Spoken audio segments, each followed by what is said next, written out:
Les États-Unis, eux, subissent également une sécheresse historique, notamment dans le Nevada. Oui, un état de la côte ouest où les lacs s'assèchent, difficile à dire, jusqu'à faire apparaître de mystérieux ossements.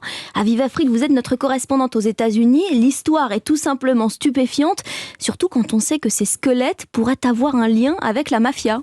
Oui, et à Las Vegas, les paris sont ouverts sur l'identité des corps retrouvés dans le lac Mead. Le plus grand réservoir d'eau des États-Unis n'est plus qu'à 30% de sa capacité et des morts qui dormaient jusqu'à présent au fond de l'eau remontent à la surface. Un squelette, par exemple, retrouvé par 2 sœurs qui faisaient du paddleboard. Et puis, surtout, ce cadavre découvert dans un tonneau. Selon les enquêteurs, il daterait des années 70 ou 80. La police a révélé que le corps portait des traces de blessures par balle et il pourrait s'agir d'un règlement de compte mafieux.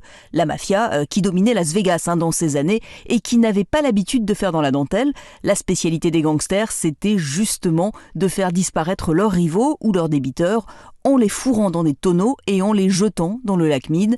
Mais bien évidemment, ils n'avaient pas pensé que le réchauffement climatique viendrait perturber leurs plans. La police scientifique va tenter d'identifier les cadavres, même si ça risque d'être compliqué, mais elle pourra compter sur de nombreux amateurs. L'affaire passionne les Américains.